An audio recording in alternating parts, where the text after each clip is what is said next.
Hey, what is up? It is your girl, Martha D. Staub, owner of MDMC Entertainment. And I'm Mark Schroeder. I'm the other half of the operation in Albuquerque. What is going on, Mark? How you doing? Oh, my goodness gracious. It's been a long day, and it's still not over. It's been a long week for me. Oh, my goodness. You have no idea. It's been a long day, and it's still not over. That was, I think that was my back. I'm actually going to share on all of our pages. I'm going to LinkedIn because LinkedIn doesn't want to give us permission to. LinkedIn doesn't think we're cool yet. I'm really happy with LinkedIn, though. We've grown quite a bit on that side. I think we're at 110 followers on the page. I actually did a general post that's like, hey, I sent out all these invitations. Can you people like him? It'd be great. We're on episode 7. Can you believe it? I know. I'm by so fast. There we go. Actually, let me plug in because I actually got up earlier this morning and was having conversations with the New York team. We'll actually talk about that here in a minute. Let me post this on the episode 7. That is now on LinkedIn. Let me share to my personal pages real quick. No, it's nuts. I've been trying to get out of this weird sleep schedule that I have where I stay up until 4 a.m. and work. But like Tuesday was a great example of the reason why I stay up so late. I had a meeting at 10. I have a weekly meeting with one of my clients on Tuesdays at 10 a.m. Right. Sometimes it goes towards 11. Sometimes it goes 12, 1, whatever, depending on what we're talking about. Right. And typically those meetings have been ending like around 11:30. So I said, yeah, I'll schedule another meeting at noon. I was 15 minutes late to the next meeting. Whoops. So bad. I was like, I'm sorry, guys. This is, you can't not just, it wasn't as serious, but it was serious. So I was like, sorry, guys, but I'm 15 minutes late. But here we are. And, and then I was working after I got done. I actually did the meeting. And I had another conversation with Brendan, who I'll talk about here in a minute.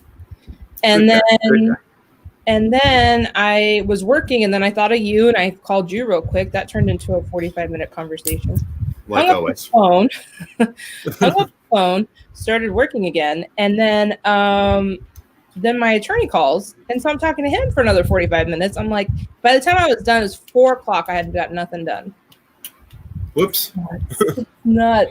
But I want to start off today's show with some really exciting news. So as you know, we at MDMC are kind of split up in divisions, basically because it's more exposure for myself being the home base, or I guess I would be what's it called? The headquarters. I guess it's the headquarters, but it's like the mothership.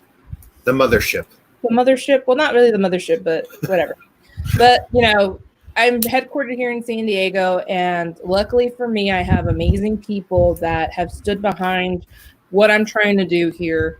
And that set up MDMC Southwest with Mark in Albuquerque and the surrounding areas around that area.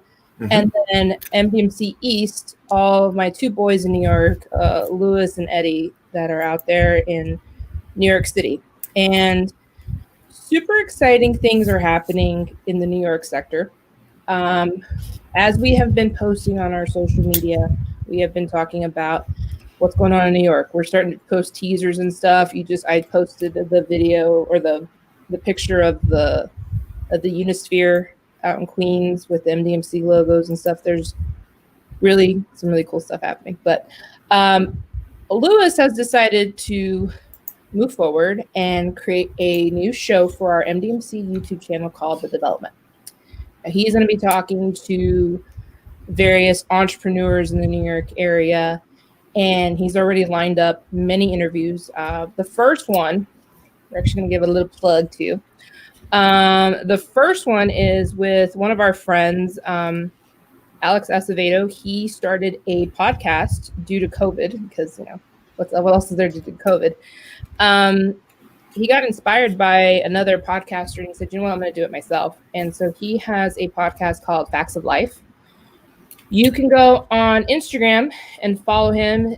It's Facts, FACTS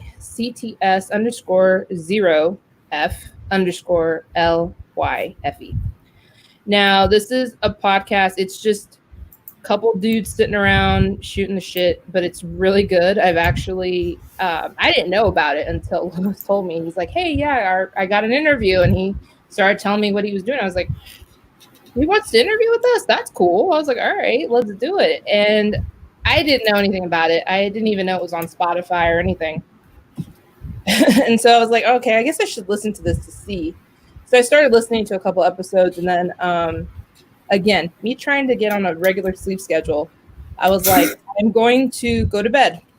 Lewis is like, hey, I'm just dropping all this interview into your Dropbox. I'm like, damn it. So I watched the interview. I was like, well, now I can't not go to sleep and not think about what's in the Dropbox. I got to watch it. And so I watched it. It was actually really good. And, you know, Lewis he's been a part of the now defunct, non-existent Rangers live chat. And now he's with Morphin Network. So has experience getting on video and interviewing and talking to people and stuff. And he has the equipment. Right. So I was like, you know what? Go out there and shoot, you know. And this all started off with an assignment of shoot a video of New York and just place our card somewhere just so that we can show we do have a New York presence. We do. You can hit up any of those guys. I'll put all their information below if you're in the New York area. And, you know, any marketing needs y'all need, let us know. And so this started out as an assignment. It turned into this show. And so we'll be there. I was working with them too last night. They were like, we should do this and we should do that. So I'm like, we're reconfiguring a couple of things before we launch. We were planning on launching on Tuesday, but we'll see. I'll let y'all know on social media. So yeah, go follow the Facts of Lyfe. I'll put their stuff in the description below. And I will also, they have a Facebook page as well. And you can find them anywhere where you can find a podcast. That is Spotify, Apple. I don't know anything about podcasts. This was originally going to be a podcast for us, but people need to see our faces. So that's why we didn't go that route. Yeah, we don't just have faces that our mothers can love. Exactly. I think, look, we have Lewis is here. Say what's up. Yeah. And then, of course, another person that loves my face, Mr. Bernard Carter. What's going on? Hello, gentlemen. I have so much love out there. Thank you, guys. So yeah, that's what's happening in the New York area. Let me tie into Brendan. Brendan and I are actually working on something pretty cool. This is gonna, once we announce what we're doing, it's gonna break the internet. I'm really excited. I can't say anything yet, but it's big. It had in relations to do with my meeting on Tuesday. So once we tie up all those loose ends, you guys will be hearing about it probably by the end of next week. But for those that are auditioning for our table read, the Back to Action project, all auditions are due on the 20th. We have gotten so many amazing auditions. Brendan is literally foaming at the mouth at the auditions that we've gotten. They're just so good. And I'm so pumped for it. So we're working on that as well. So Brendan is not part of MDMC. He is part of 1DR Productions. But, you know, we've formed our own factions, and sometimes we come together and we make amazing, beautiful stuff for people to watch. So I'm really excited. I liked watching the video that you and him were on IG, and you know, he's good. He seems like good people. He is so cool. I don't know, like, I didn't even know this guy. I did. Okay, so when he did the documentary for Roger didn't tell me. One of our clients is Roger Velasco, the Black in Space Power Ranger, the Green Turbo Ranger. He's like, yo, I'm doing this documentary. And I'm like, for who? And he's like, some guy at Warner Brothers. I was like, what? You know, and my ears perked up because, you know, Warner Brothers has always been on my hit list of places I've always wanted to work. And I was like, there's someone at Warner Brothers you're talking to. I need to meet this man. And it worked out to where I messaged him. I was like, hey, I'm Roger Velasco's marketing manager. I don't know what I am. Like, Roger likes to put a lot of funny titles on what I do because I do it all. That's true. I manage that. The things I do for Roger are just bar none, just on top of, I can't even explain. It's really funny, but he said, I'm doing this thing. And I said, whoa, you didn't consult me. You didn't tell me who's this guy. Is this going to be in a good light? Like, all the red flags are going up. Yeah. I know. Yeah. So I met Brendan and he ended up being really cool people. And like, I started to see him, I would message him and he wouldn't answer me. And I was like, this weirdo, but I would see him do lives on the way to work because he used to live, I think, in Corona, and he would drive 2 hours to Burbank to get to the office. So he would do lives every day in his car. And so we would talk about, all kinds of like nerdy things. And like, he and I like the same things. And like he said, it was like love at first sight. He's like family now. And even when I had a little legal problem a while back, because he does clearance for a lot of, clearance is basically like the legal stuff of what can be seen on TV and not. So he knows the ins and outs of all of the copyright and things like that. So I was like, hey, I need you to look at something real quick. And of course, he's like family. So he has my back. And, but yeah, no, I met him at Warner Brothers. He's like, come to the studio. I'll take you around. And, I got a pass and like, we didn't do one of those buggies. We were on foot, just walking around, and it was great. It was, ever since then, we've just been tight. So he's just great guy. Awesome. I can go on. No. Oh, I know you could go on. That's because I saw you go on that IG with him, but the way he presented himself, I mean, you could tell he was the real deal.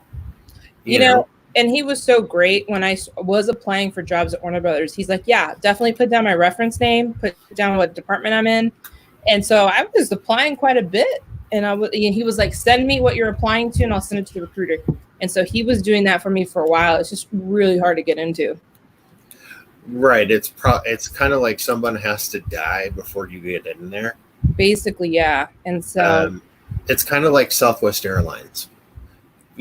Someone has to die, or you have to know somebody who's within the ranks that people love and trust and whatnot. Yeah. And there's a few people, I mean, I tried for jobs at Southwest, for example, the same type of difference. My particular friend in question would put in good words, and he's like, you won't screw up. I'll be overseeing you. Yeah, for sure. And that's definitely the types of things you don't want to do. Like, especially if you get in on someone else's merit. Yeah. You don't want to mess that up. So, no, this guy's like a brother to me, and my son, whose birthday is today. Oh, happy birthday. Yeah. My 5-year-old Gabriel, and he, why did you ask for today off? We could have not done this today. It's his birthday. He's 5. He'll understand Daddy has to work. Oh my God. Okay, after this, you take him. Oh well, I don't know where you can go. Freaking COVID shut everything down. Well, no, everybody's actually over in the other end of the house right now, like his cousins and whatnot. So, yeah, I'm just like, all right, fine, do your thing. I'll come out later. Oh my God. Okay, let's get this done. Oh my God, Mark, you should have just told me. We would have not done this today. No. This is important. Oh my God. All right, let's get to it so Mark can go. So today's episode is how to find a product or service to start a business. Mark, you go, because I talk a lot. You got into business for your stuff. You tell the people how you found your product to go into business for yourself. Oh,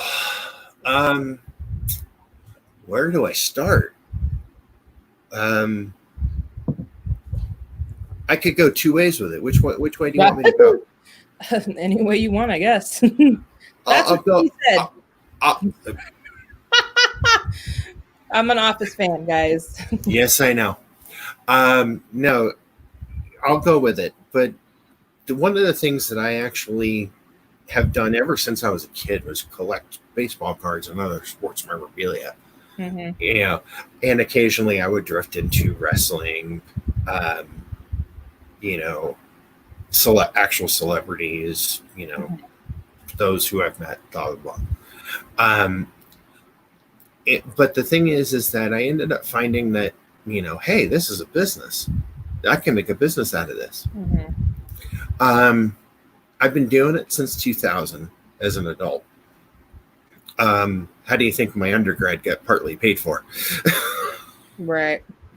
I was on first name basis with people at the post office Eastern. That's cool. I'm sitting there walking up with packages about yay tall, and they're just like, how many you got going? I'm like, 12.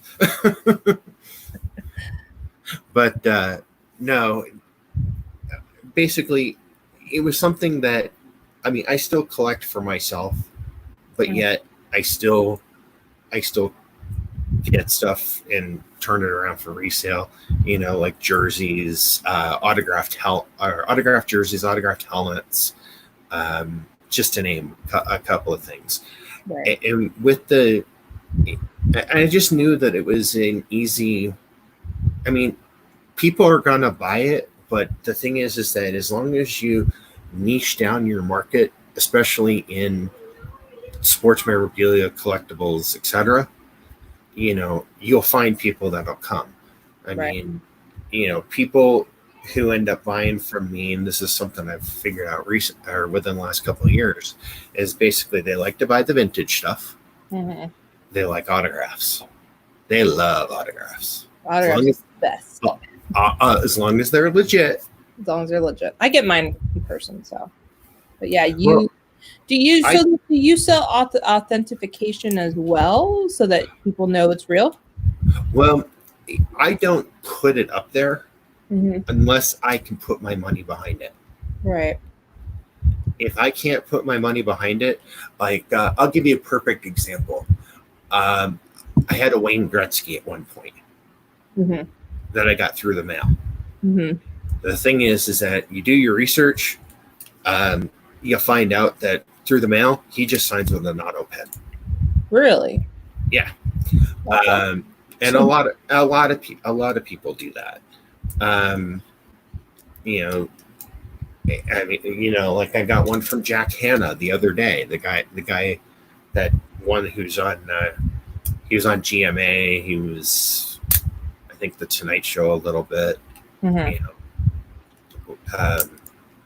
But yeah, just it kind of gives you just an idea of, what we do. The autographs, the vintage sports memorabilia, cards from the 50s, 60s, 70s, anything younger than that. Basically, if it's my age or older, it's vintage. Right. But if it's generally the rule of thumb is 20 years to be vintage, but it depends on scarcity, stuff like that. Right. But why did I get into this? Because I like it, and I knew it could put at least lunch money in my pocket. Is that a sale? Actually, no, that wasn't a sale. I actually got those two earlier. Nice. So how many sales do you average a week then? On a good week, it could be 30. Really? Yeah. On a bad week, 1 or 2. Mm-hmm. Now, did you get into this thinking this would make you money, or was it more of a passion project that just happened to make you money? Passion project that happened to make me money. Mm-hmm. And I've kind of, I like many business owners have tripped, stumbled, fumbled, and failed numerous times. Right. But the funny thing is, in the last 3-4 years, my deals are better. Right. But the thing is that I've learned that in that industry, networking is key. Absolutely. And we talked about the importance of networking a couple of episodes back. Even if you never do business with the person, it's like, hey, what do you think? Mm-hmm. I have a friend of mine. She's up in New Hampshire, and she's an artist. There's more of a backstory to her, but we'll leave it for another day. She likes baseball as much as I do. And she'll do autographs and so on and so forth. And, and like I showed him some of my collection last night. He's just sitting there going like, I'll give you $7,000 for it right now. Wow. And I looked at him and I sat there and wrote him back. I was like, you're crazy. Yeah. And I was like, I know you don't have the $7,000 to spend. Yeah. Yeah. But, I mean, as someone that collects a lot, we collect. A partner in crime does all the collecting. I just okay it. I co-sign it, but I think going into my realm of being an entrepreneur and finding what I was going to sell, I was unemployed for 233 days. And so that collection went bye-bye. It was really sad. That's always the first thing that goes in that particular instance. Yeah. And I mean, if you're hard up, the collection's got to go. That killed me, man. I would. Oh yeah, I could tell stories about that. Well, because when you get on unemployment, when you're so used to a salary for as long as you've had your salary, and then it all goes away, and yet you're on unemployment that doesn't pay nearly that. You're like, okay, I need to pay. You need to pay bills. I was behind on some bills. I mean. I got my car repossessed at one point. It was repossessed for a couple of days, but I got it back, so it didn't show on my credit score. But when you're hard up on that, and we had a lot of really cool, hard to find pieces, and I literally we packed up the car. We went to a friend. He owns a toy store in Inland Empire Toy Store out in Redlands, and we came with boxes. He's like, "How much you want?" I said, "I need 1,000." And he's like, "There's not 1,000 in here." I gave away a Stan Lee signed Iron Man helmet. Oh, there's half of that right there, and that killed. I still have I have two other Stan Lee signed things. I have a painting that's up on the wall. That's the marble that's signed, and then I gave away the helmet. And I have a comic book, a comic book that's graded 9.8. Ooh. So. Yeah. And he's like, "There's not $1,000 in here." I said, "Keep looking." And he's like, "Oh shit." He's like, "All right. Yeah, that's good." So 233 days of bullshit. It was just, I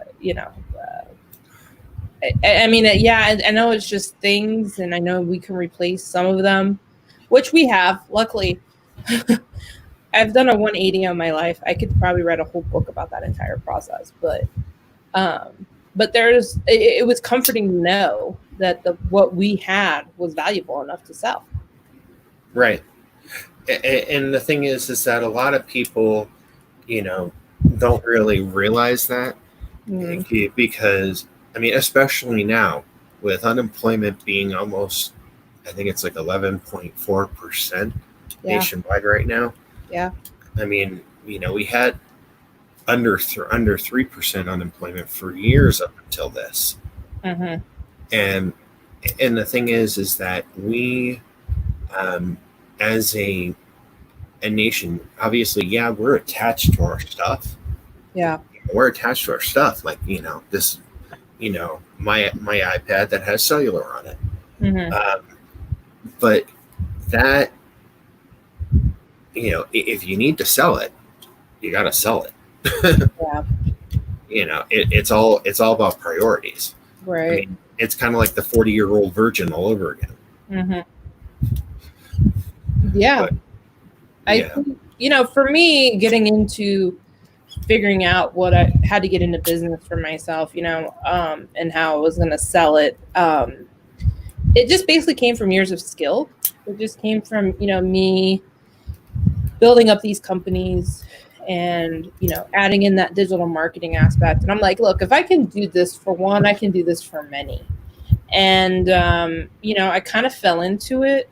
MDMC kind of just accidentally happened because, you know, it's funny because I am so busy right now. Like, this is the busiest I've ever been, but this is the most happiest I've ever been. And that, my friend, is what matters. That is absolute what matters. I don't care how tired I am. I'm happy of the work that I get to do because I chose that work I get to do. Because the thing is if you fail, the only person, you it's the person in the mirror you have to answer to. Mm-hmm. And that's not a fun conversation, but I haven't failed just yet. So no, you actually have been probably the bigger success I've seen coming up since we were in college. I don't know about that. I know some people that work at Amazon that we went to college with. I mean, well, hey, I know there's some work at Google too.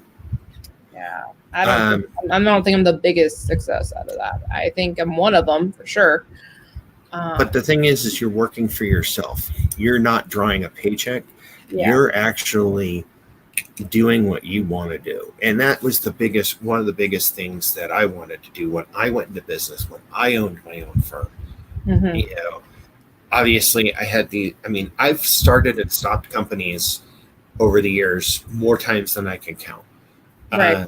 You know, a business itself, you could start a business, wait about 5 or 6 years, sell it. You know, one of my friends did that. She was my mentor's daughter. She started her own business, and this was at a time. Sorry to interrupt, but I had to tell the story. She started her own business, and she's like, "I'm out." She left California, moved to Colorado, started her own business, did it for a good while, and then she sold it to a bigger company that we're both working for. I'm providing some marketing services for them because of her, you know, networking. But I was like, "You're younger than I am, and you sold your company for this much." And she's like, "And on top of that, I still get to work at home. I am now their manager of their sales manager, and their marketing director at the same time. And you know, obviously, I do the heavy lifting for the marketing aspect of it, but that's still a client of ours that we've been doing really well with. Some substantial growth on their stuff. It's exciting, and we salute them. Yeah, thank you so much. You guys know who you are. You're out there in Pittsburgh. Appreciate you.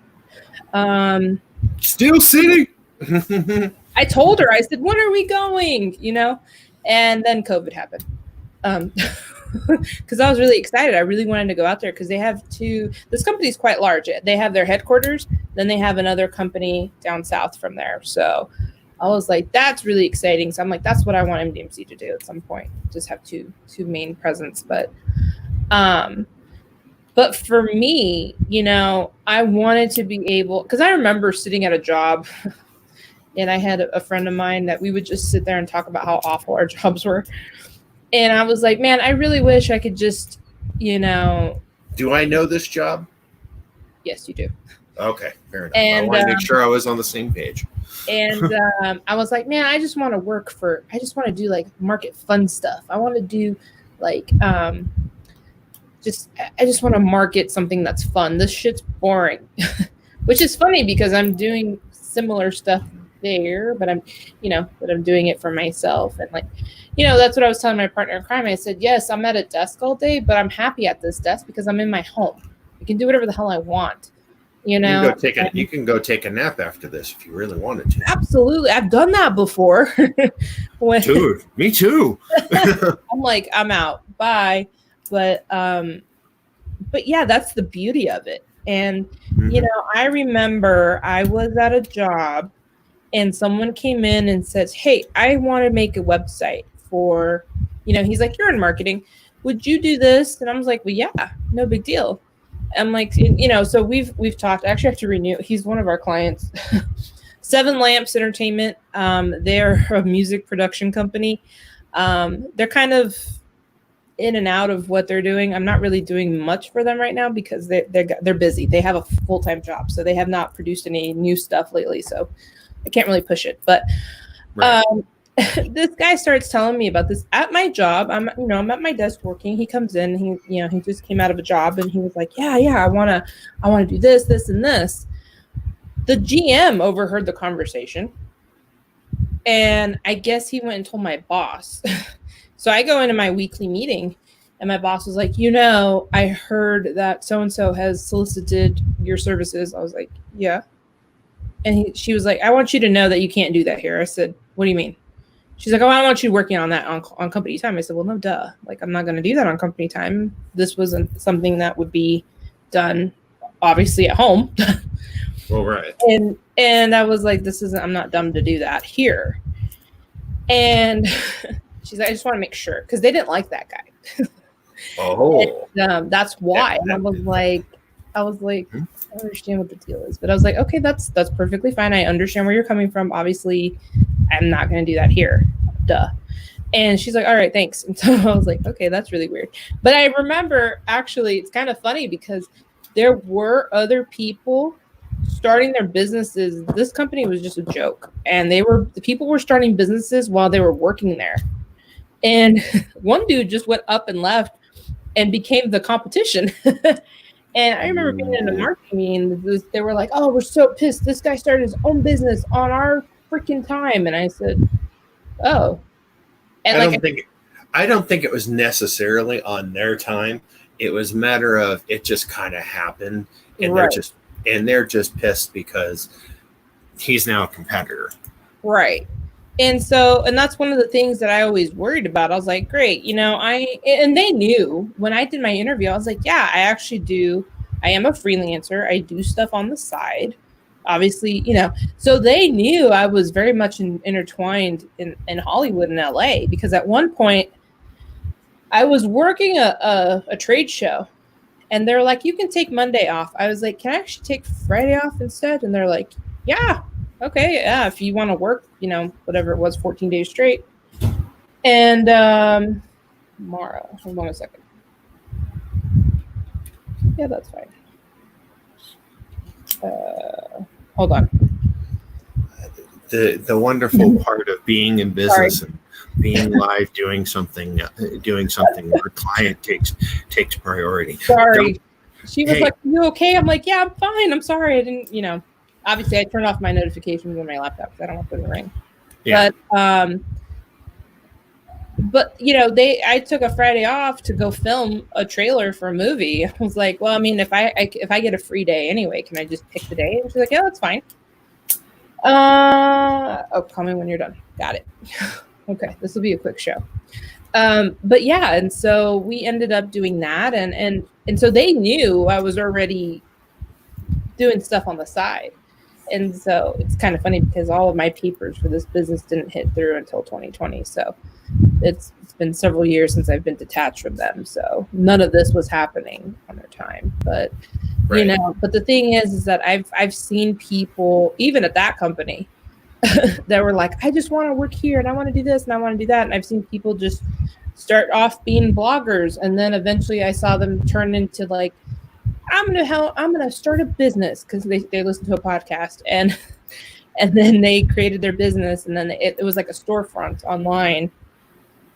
Right. And then this person got their dream job, and then so now them being a boss took a back seat. So, but it's okay, people still, websites are still up. You can still buy stuff. So, even though you're not actively pushing it, Otherwise fondly known as a side hustle. Exactly. Side hustle. I don't like the word hustle though. I'd rather. I have negative connotations with that word. Mm-hmm. That's another story for another day. Understood. But yeah, I mean, the thing is, with finding that product or that service that you really want to use or do, obviously you figure out, is there a need for it? For sure. People who are in that space, are they good at what they do? Do they suck? Do their Yelp reviews and everything else just go, Right. And then the thing is that if you think you can do better based off of a service, you should be able to go and compete in that arena. I mean, I used to get I used to get calls all the time. Like, hey, do you have time to do this for me? I'm like, no, I have a full-time job. No, I don't have time to do that. And I would have to turn away jobs because people were like, hey, I know what you're doing for this company. Can you do that for me? I'll do this. I'll do that. And I'm like, man. And I've run into the same similar situation where, a lot of people are like, well, what projects are you working on right now? And I've said to a few of them, I said, the ones that matter the most to me right now. Right. I mean, obviously we've got a couple in the pipe that, once they agree, they'll be on board with us and working, and hopefully, they will reach out here real soon and we can get started. Right. Obviously, and that's the biggest thing is we may not have a lot of clients, but the way I look at it is that it allows us to be able to give that client what they need. Right. I at mean, this point, I'm throwing it to Mark. I'm like, I'm busy. Yeah, and I'm just kind of going like, okay. Yeah. We're doing good, though. I'm really happy with all the COVID things happening. I'm really happy with the fact that we've been able to stay floating and, still bring in something is better than nothing at this point. Right, exactly. I mean, and the thing is that with, everything going on, obviously a lot of businesses are moving online, but another discussion we could sit here and have that we've had in relation to, there was a, do we want to talk about the industry? The one you talked to? Are you talking about your protests in your home state or our home state? No, the one that you posted on their Facebook page. Okay. Yeah. You know what? I'll talk about this. I actually meant to do a video because a lot of people were snooping on my thing, on my profile after the fact. Cause I went in and kind of dropped a truth bomb on somebody. Okay. So as you know, and I'll totally mention names and stuff here. Totally fine. So my partner in crime hometown is Alamogordo, New Mexico. I'm from Roswell, New Mexico. That's only about 2 hours away from each other. So we frequent a restaurant. I didn't know this was happening. I actually asked Mark because when it comes to New Mexico news, I see some of it on my Facebook, but I don't really engage until it's something that truly bothers me. And I saw, because I guess it was, I don't even know how, it's this restaurant is called Si Senor in Alamogordo, New Mexico. How are they on the food? The food is fantastic. I've actually been there a couple of times. I love the food. It's great. Mm-hmm. But the problem is that because of COVID, because of everything that has happened, people are in the streets protesting that the government opens back up their establishments for indoor dining. And because all Americans, I was talking to some guy in Canada. He actually watches our show. I can't think of the name of your store right now, but hello. I know he's Uruguayan. That's all I know. And he lives in Canada and he has a comic book store. But he was telling me, he's like, I'm really sad to see how America is dealing with COVID. I'm like, I know we suck. We have really crappy leadership. And truth that's is, for another day.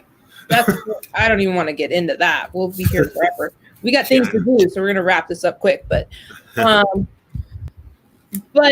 I guess basically everyone that has been dealing with COVID, Americans are too proud to wear a mask, and so we have not been able to do what other countries have successfully done. I actually saw a meme the other day that says all the people that have beat COVID had leaders that were female. The ones that are fighting it are all male, and that's Brazil, America, and a couple others. Mexico. Mexico, yeah. And I'm like, that's so true, because women are a little bit more forceful when it comes to that, and they have better leadership. That's the thing. I fully agree with that. There are some women who have it, and there are some women who don't. Mm-hmm. You, my dear, are a woman who has it. Thank you. You're forceful yet caring. Yeah, no, I could be a total bitch, but I care. That's one of the reasons why right. the passion comes out, and it can come off. And it's kind of like our governor here in New Mexico, Michelle Lujan Grisham. She has an idea what the heck she's doing, but the thing is that people just don't want to stand there and listen. It's kind of like they're sticking their fingers and going la la la la la la. Yeah. And I mean, I made a point on a post where I basically said, businesses in New Mexico are run very bootstrapped, and I hate to say it, but it's the truth. Right. For the most part, there are some shining examples that were run bootstrap and now are $1 million operations. Right. Even still within COVID. Right. But the thing is that I pointed out, I said, the problem is that businesses in New Mexico don't know how don't know how to actually pivot in changing economic times. And this is not just now. This is always every economic time. 2008, 82, which I was maybe 3. Right. Well, my beef with this entire thing, because I actually called my mother-in-law. I was like, hey, what are they doing? Okay, I see these people are protesting. They're hitting the streets. They're mad. I get it. You're mad that your restaurant has to close. But for God's sakes, there's a pandemic out there. There's something out there killing people. And because we're too dumb to wear a mask, we have not been able to flatten the curve on this. And instead of sitting out there protesting that your restaurant cannot open, you're only taking phone call orders.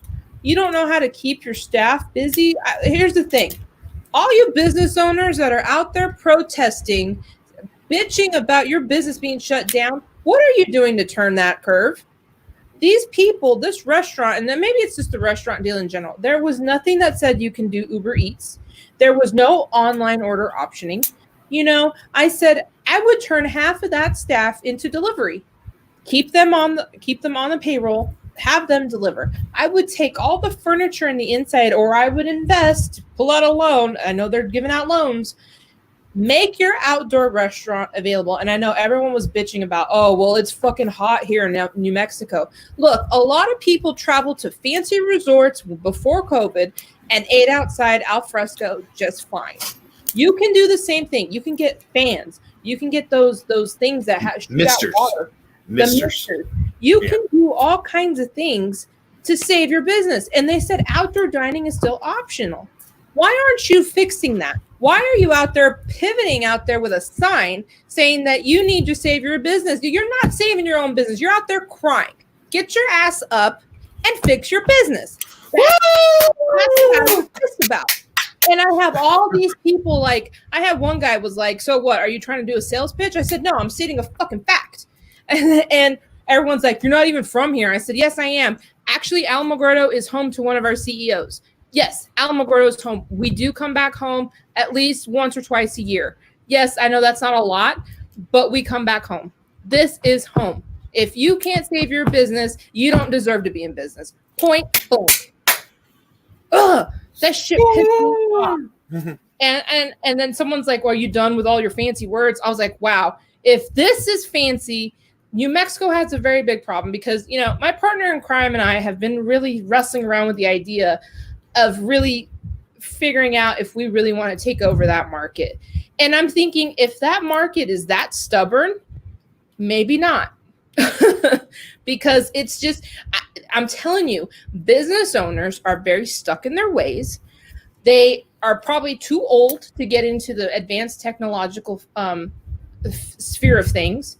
They don't want to invest in it because, again, it's Facebook. I have a Facebook page. I'm in business. I'm a marketer. It's that mentality that keeps people from growing and getting a bigger profit. That's correct. Blank. And I wanted to go off. The next day, I was like, I got to film a video. And then I got busy, had all those phone calls.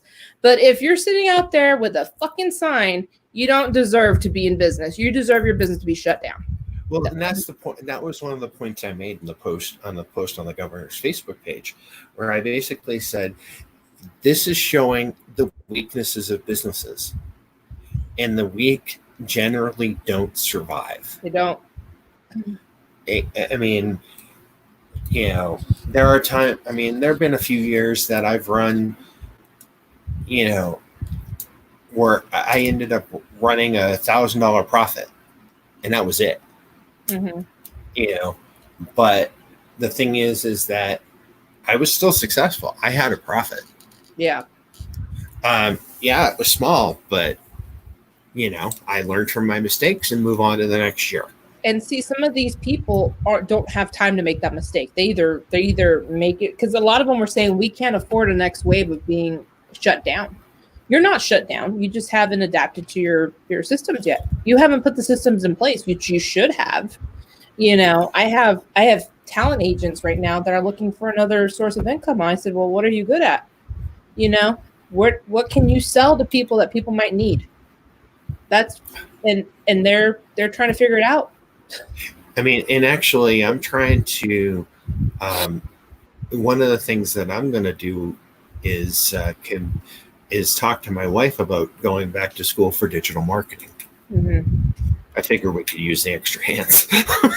For sure. I think, you know, we have Skillshare and stuff, and that's great. And but the thing is that, you know, obviously with staying up to snuff with our skills, you know, either be it going to a community college, going to a 4-year, mm-hmm. but, you know, the next step for both of us would be a doctorate. Yeah, for sure. I've been. I'm not in the mood for a doctorate. How about you? I'm not. It's funny because my partner in crime had a procedure yesterday out in La Jolla, and so we were coming back, and he left his paperwork in the car. And, I was like, well, let me see what this thing says. We don't even know what happened. And so I'm reading it. I was like, oh, okay. And he's like, okay, Dr. Martha. And I'm like, hey, that was in the plan. I don't think I have to go back and get another master's because I didn't do a thesis for my master's. So I have to go back and get the master's in order to get a doctorate. Yeah, I did a capstone for mine. So yeah, I didn't. So we would have to go back and get another master's degree before we get the doctorate. So yeah, and but I have absolutely no interest. I'll teach adjunct before that happens. But the thing is that the point of all this, the point of everything that we're getting into is the fact that basically businesses, they have their product. They need to be able to deviate as necessary or pivot where they can actually remain in business and stay at least somewhat successful. Yeah. I mean, the thing is that, you know, and that's part of why we're here is that we can help people do that. It's crazy because after I got into this altercation online, I told my partner in crime, I said, I just want to shake people. Like, what are you thinking? Like, you know, and maybe this is where my passion comes out because I know there are ways after just because, you know, I had to talk to my mother-in-law. I'm like, okay, what's their procedure there? And, you know, she told me that, they're just taking in phone calls. I said, so basically someone that's waiting to get through is going to listen to a busy signal. And then someone else is going to end up finding something else to eat. You know, it's like, and I get it. Alamogordo is small. It's a military town. But a lot of businesses don't survive there. And now I know why. You know, there's just that lack of effort, that lack of knowledge. That's just, you know, a lot of people go into business thinking they could do it and they're not fully skilled to do it. You know, me, I was used to building businesses because I was in it. You know, yes, it wasn't my money, but I was sitting there nurturing it and growing it, getting really down into the nitty gritty of systems to make sure that they would work. And so they would be profitable. And I'm like, well, if I could do it on this side, I can do it on that side. And so now, like, I spent the weekend throwing all of my expenses and invoices into my new software program and really doing the business side of the business. And that's just like, whoa, you know, that's a whole. You have to definitely keep up with that stuff. All the expenses, everything. You know, I mean, the problem about all this is that a lot of people, I mean, with having that product, they don't necessarily know how to take it to that next step. And, like I've said, that's why we're here to help. I mean, I've talked to, smaller mom and pops here in New Mexico, talked to one who's just putting her legal entities together.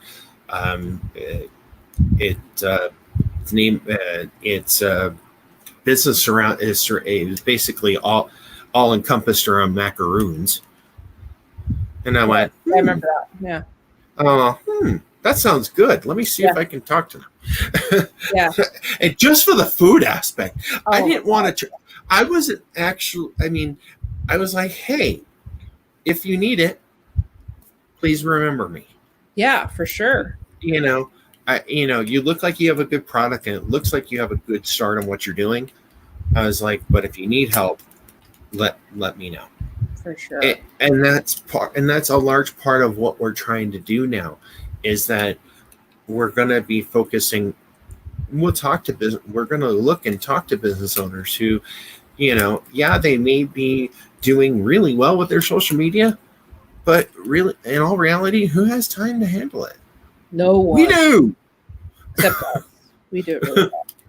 Yeah. I love it. I was actually just thinking that because I had a memory come through on my Facebook page of something I was working on about a year ago, and it kind of just fell through because I have a really hard gripe with people that don't pay on time. That's one of the things when you'll find out in business, you'll send out an invoice and then not get any money in return. I was working it's that wonderful net 30. Yeah, you or will 45. You will face that. And I recently had that, but that was with a friend of mine that I know that, she had medical issues. But this one came through. I actually developed a really cool promo video out of stock video. Like, I made it look dope, and I was doing this for a company. Well, not even a company. It was, I don't even want to get into what it was. But so, I was very, very cheap on what I was offering. And Mark knows because I was telling him about this. But I literally flipped I saw what was happening with their social media. And it was dull and it was boring. And no one understood what was happening. And I tell you, it was like night and day. Boom. When I started creating the content for him, it looked spectacular. It was very professional looking. It has what I like to call the MDMC finesse. And so I gave the first invoice out right around my birthday. They paid it. It was fine. It wasn't too much money. It was decent amount, startup money, Then the next month comes through. I'm posting every day. Sometimes I post multiple times a day, depending on what our allotment is. And send out the invoice. They're like, one of the excuses was, and this is one of the reasons why they didn't pay me, was, well, we haven't seen a return on the social media. I'm like, that's not how this works. I have to sit here and create the content. I'm doing the strategy behind the content. I'm scheduling it out. I'm making it and it was very cheap money. Like, you would laugh when I tell you off camera how much this cost. And they wouldn't pay me, my little amount of money that I was asking for. And they were like, yeah, you haven't brought us any sponsorships. You haven't done this. You've been doing the social media. I'm like, yeah, just because we have social media doesn't mean the sales are going to come. We need to do some digital marketing, like ad costs to push this. Like, right. It's basically that's always the base of it. I mean, and the thing is that obviously boosted posts, or whatever, you have to have something to put into it. I mean, even if you just put $5, you're bound to at least get one. So they were just like, well, you said this. I'm like, no. I said, this is organic. We need to push this. I was pushing it as organic as I possibly could in Facebook groups and everything. I said, but if you want to see real turnaround, you have to invest money into it. It's just not going to happen. What you're paying for at this moment, I itemized it. I'm like, you're paying for the strategy. You're paying for the actual time I sit in front of the computer and create content. Creating content is not easy. It's not like the push of a button. No, it's not. There and schedule it. I think for this tiny job that I was doing, it looks tiny, but it was like at least 6 hours a week to create, at least 6 hours, because by the time I was done creating and you know, trying to work around what we were doing, then by the time I posted it, and then, you know, going through and researching and putting it into groups and things like that, they didn't want to pay me that little bit of money, but they took off to go to Vegas to go celebrate the 4th. I'm like, don't tell me you don't have any money, because I saw you party. And I got into this, and maybe this wasn't the most tactful thing I could have done, but you know, What did you learn from it? Not to work with people like that. But I said, look, I get it. I understand what you're trying to do for this specific thing. But at the same time, you have to realize that I'm a business. I still need to get paid. I'm not a charity. And I pissed off one of the women in that chat. She ended up blocking me across everything. She's like, the hell with you. And I was like, I'm sorry. I'm going to be very honest with you. I'm like, you guys can go to Vegas and have fun, but I'm over here busting my butt. And I'm not even charging you that much money. It wasn't like I was asking for $500. I was asking, you know, and this was a time when I was barely getting the business going, you know, like right before I got hired with the last job I was at. And I said, you know, and I think I continued posting up until halfway through the month. And the lead girl was like, all right, give me an invoice and whatever I owe you for this month. I said, actually, no, just pay me what you owe me last month. And she's like, no, just, you know, you're not a charity. Give me what I owe you. I said, all right. So I prorated it all the way through to the last day that I posted. And their event sucked. It failed. Their content afterwards. I remember this one. This was a complete shit show. Because you didn't want to, you know, because they're like, well, we got to put on this event and this and this and this, and we're scratching to do this. I said, if you're scratching to do this, and not only that, they stole the name of somebody else's event. And I'm like, yo, you know, you can't do this. Like, it was a complete, like, I learned very quickly, have all your ducks in a row. Don't be wishy-washy with your stuff, and make sure that you can pay for the service and understand what you're paying for. I really spelled it out. And I think in future proposals, what I learned from that was be very clear on what you're doing. And I think, you know, Mark and I just went through this. You know, we're very clear on what we're putting on the table, and that just exactly what we're doing. Right. And the thing is that we have to be able to sit there and pitch it so they understand it, so that way. I mean, the thing is that social media in general doesn't give an immediate ROI. Nope. Basically, it's something you have to nurture, and you have to nurture it for a long extended period. Absolutely. I mean, and also occasionally throwing in some extra money for an ad buy. Yeah. I mean, would I suggest that to one of our travel agency clients right now? No. Right now, their whole point is staying top of mind. Right. And organic, and generally, organic can do that. Mm-hmm. Yeah. But the thing is that it goes back to how many times a day you post, this, that, and the other thing. But these, you know, it's just, I mean, world events right now are changing on a dime. You know, and you know, obviously, one of our objectives is always to sit there. And I mean, even if they have a small budget to work with, you know, we'll work with it, even if it's just consulting. Yeah, I mean, even if it's just more like you do this, and this, and this, and then, you know, we'll create, you know, we end up creating a guide for their business. I have a client out in Florida who hit me up and said, you're really good at what you do. Will you monitor my account? I'll pay you. And I said, excuse me? Do you want me to post for you? No, just watch it. You want me to charge you for that? Like, she's like, yeah, I'll pay you for it. I was like, are you sure? Like, I'm literally just going to watch what you post. She's like, yeah. And if anything's wrong, you let me know and I'll pay you for it a month. I was like, okay. Yeah, I mean, and like, it's something as simple as that. That's the social proof that we are good at what we do. that just enough to have eyes on your account to make sure you're doing the right things. That is how good we are, people. We're the best of the best. Where if you're sitting there, we could sit there and look at an account and go, yeah, no. I love tearing accounts apart. I'm like, oh, let me see what's wrong here. I relish doing that. I've done that. I know you do. I'm so sorry, but your stuff has gotten so much better. It has. Yeah, and I'm just doing. Oh my God. The thing is that for the type of business, you have to be able to sit there and just post not necessarily what people want to see, just something new. And there have been times where I've just posted a photo, no description. I'm like, and the thing is that I go back to the statement of a picture is a picture's like 1,000 words. Yeah. Sorry.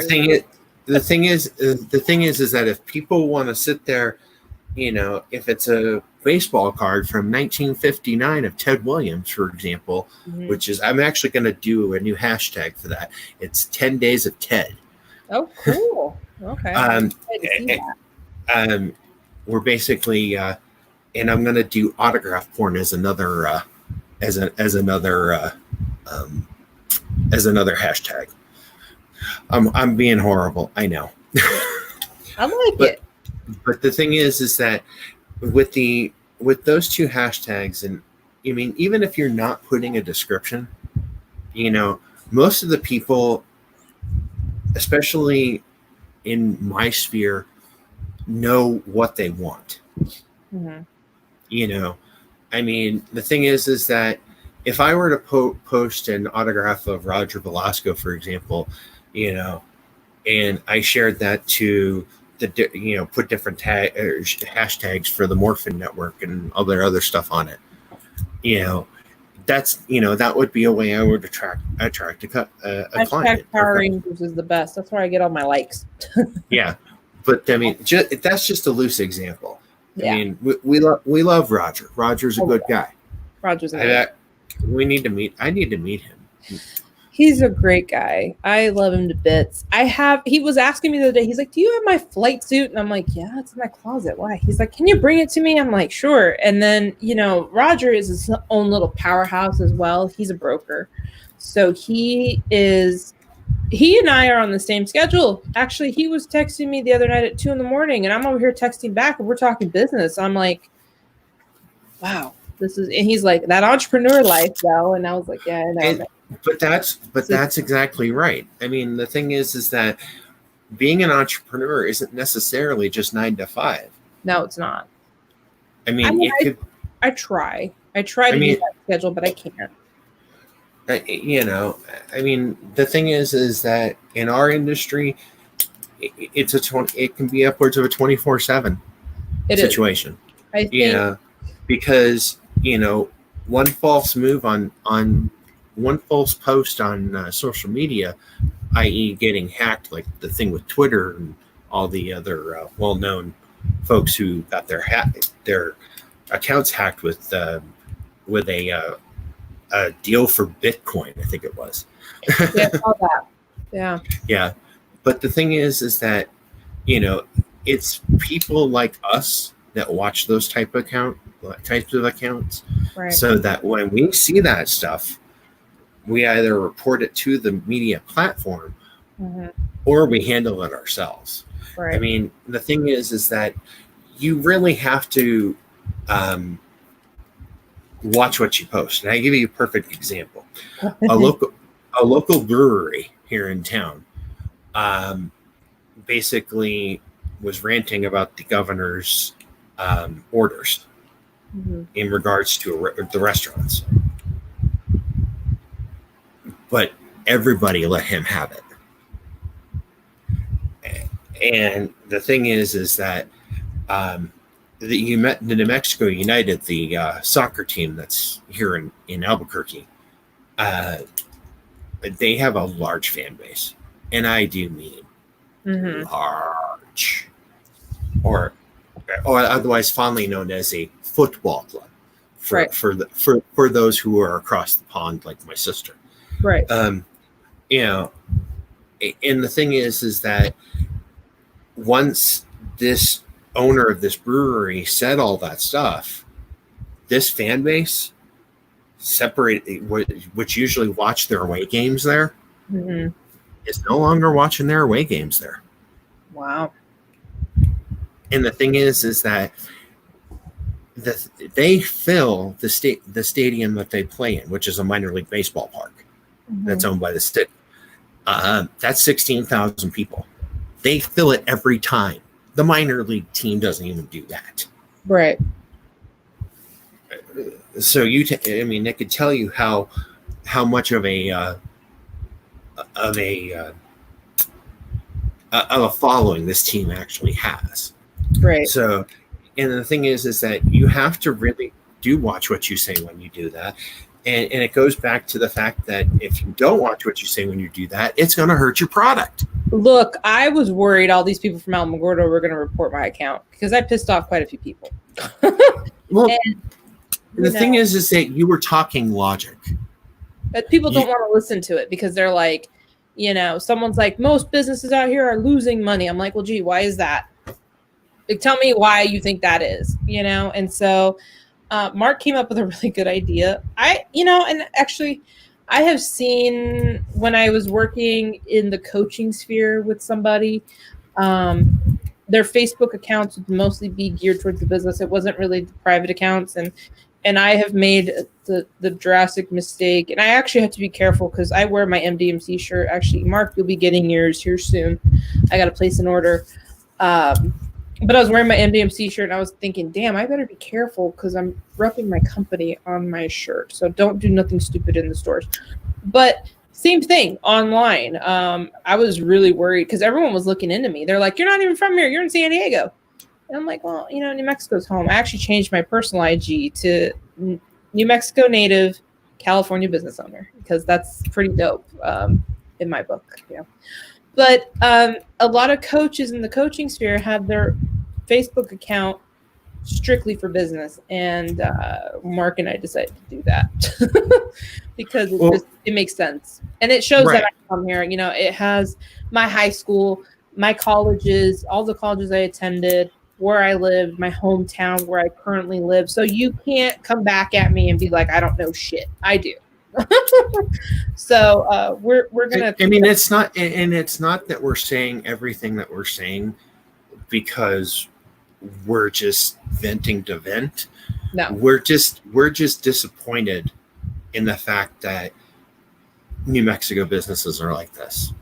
Right. And I like someone was like, are you done with your business pitch? I said, if I wanted to do a business pitch, I would have contacted the owner. I wouldn't have come here to do this. And the thing is that, you know, I mean, and that's another thing I'll talk to you about when we're off air. Okay. You know, and the thing is that we, as a company, you know, we do have our New Mexico presence. We do have a New York City presence. Mm-hmm. You know, we do have our SoCal presence with you at the helm, oh master. Yeah. But the thing is that we both believe in this state. We both believe that things can be better. And we both believe that utilizing our skills to help New Mexico business owners to succeed, you know, I mean, obviously right now, what we both have said in regards to, you know, COVID is obviously doing what it's doing in relation to the economy in regards to like restaurants, for example. A lot of people don't have that luxury of working from home like we do. Right. We earned it. It took us a while to get here, but we've earned it. Yeah. I mean, and the thing is that, you know, we want to be able to help New Mexico businesses succeed. I mean, even if they just paid us $100 consulting fee to go in and just take a look. We're not here's the thing. is that there are people out there. Yes, we do have, what did we say? At least 20 years experience between the both of us? 30. 30 years experience between the both of us. Here's the thing. There are, yes, we are a startup. Yes, there are other businesses out there that have a better footing in New Mexico or things like that. But the problem is those people are going to charge you an arm and a leg and 2 hands. We're not going to do that. Our price line is affordable, you know, and I think if we want to gain your trust. Exactly. We're all about getting the experience, showing you what we're made of. We actually care. I myself have, and I don't tout this a lot because I'm not that business owner that says I've made X amount of dollars and blah, blah, blah. But I have earned businesses well over $30 million. I mean, myself, my skills, my experience. I have saved businesses. I have improved businesses. Even when I left those businesses, they flat out flopped. So I'm pretty good at what I do. And I'm not here to gouge people. And the funny thing is you're not being cocky. I'm not. I'm very proud of my accomplishments thus far. And I know just, you know, seeing what's out there, I know people need help. And I know people are scared to take that jump. But let me be frank. I'm not going to gouge you. We're fine. We don't need your money, but we would like it. The thing is that I think what it boils down to is New Mexico business owners, take our hand. Let us help you. Let us help you. And I'm a California, and I've been in California for about 8 years now. God, has it been that long? It's been 8 years. I have worked with some of the best people in the industry. I have learned from the best people in this industry to become one of the best marketers in Southern California. And I'm bringing that knowledge into New Mexico. I'm going to help you jump from 1999 to 2020 and streamline all of your businesses the way they should be properly done. Right. And the thing is that it's not it's not like you can sit there and hire some millennial who, you know, what behind the ears who doesn't have experience. I mean, yeah, they may know social media, but do they know the analytics of it? Do they know their demographic? Do they know the demographics of your business? Do they know how to get? Do they know how to get the demographics of your business? They probably don't. You know, because there are some business owners that don't necessarily keep track of it. Yeah. I mean, I give you an example. Travel agency client we work with, they, you know, that one was an easy one. I had that down in a week. Mm-hmm. But the thing, all of mine was referral because people had already known how good I was. So literally, I had a very big client come to me on a silver platter that says, "All right, here, go talk to them, sell you, come back, and then we'll move forward." And sure enough, nailed it. You know, had another one come through, and that's because of just my reputation. And maybe my reputation here is stronger in Southern California than it is in New Mexico, but I haven't had the chance to prove that there. And Mark is there to utilize that for me. But you know, there's proof in the pudding. You know, there is. And I'm not going to get here. I'm not here to take your money. You know, I'm here to help you because I just want to shake you and be like, you could be so much better. Just like I did with Mark's social media stuff. Right. I mean, mine was okay. It did the job. Yeah. But I mean, even I admit I could have done better. Yeah. Yeah, and that's the really big thing is that you could sit there and even if we went in there, critiqued it, and then handed them a report basically saying, this is what you got to do. Right. You know, Martha and I are happy to do that all day long. We are. You know, and it's not really that much. It's a matter of a little bit of research and what it's going to take you. How long that report's going to be is going to depend on the business owner. Exactly. Yeah. All right. So, well, yeah.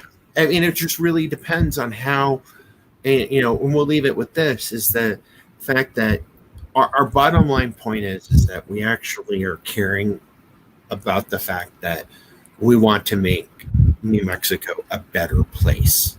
Yeah. I really do. There's a lot of businesses there that I love that just need a little TLC. Yeah, I tried to get a company called TLC, and that didn't work. I know a Power Ranger named TLC, Miss Tracy Lynn Cruz. Yeah. So, but on that note, what's our topic for next week? Hold on a second. Sorry, I didn't prepared for that part. Hold on a second. I love how I just throw you off. 16. All right, the next week's the 23rd. Hold on a second, guys. I'm sorry. The 23rd. All right. So our next. Oh, ironically, in perfect timing. If COVID gets worse, where will business go from here? We planned that a month ago. Sadly, yes, and obviously we'll dive into more detail into where we think it's going to go. Yeah. Hopefully backed up by some fact, but basically based on our experience, this is where we see it. And the thing is, if you're able to sit there and pivot, and the thing is that even in this economy, you have to just constantly pivot. It may get annoying as all get out. Yeah. But the thing is that you as a whole need to be able to realize you need to do it. Yep, for sure. And I think we'll definitely go further in depth. I mean, as you know, the things with COVID change daily. Sometimes hourly. Sometimes hourly, depending on what the hell's going on out there. It should make for a really good show. We'll dive in a lot deeper than what we did here. Yes. But good luck to all you entrepreneurs that are searching for that thing. Just remember, do something that makes you happy. And if it makes you money, by all means, good job. As long as it's legal. And legal. Yes, don't do anything illegal. Please, God, don't. Within legal legalities. Got it. If you can run a pot store, just make sure you're doing it in the right state. Correct. Yeah. All right. Well, thanks so much, Mark. And thank you, everyone who joined us. I appreciate the love. Don't forget to, if you're going to do the table read with myself and 1DR Productions, the due date is the 20th. Please don't forget to keep an eye on this channel. The development will be dropping a new episode of our new web series. I'm really excited to. I'm actually kind of excited too, because I have no idea what it's about. And I want to see it. I know. I haven't talked to you about it. I've been busy with New York, but well, there's going to be a lot of. It's exciting, actually. I think I was watching some of the footage they caught, and the entrepreneurs they have lined up to talk to is exciting. Like, I'm really hyped for it. So you saw the promo video of them coming down the stairs and there's graffiti. That has to be redone because there's going to be a change. Is it a change for what I think it is, or is it just a total change?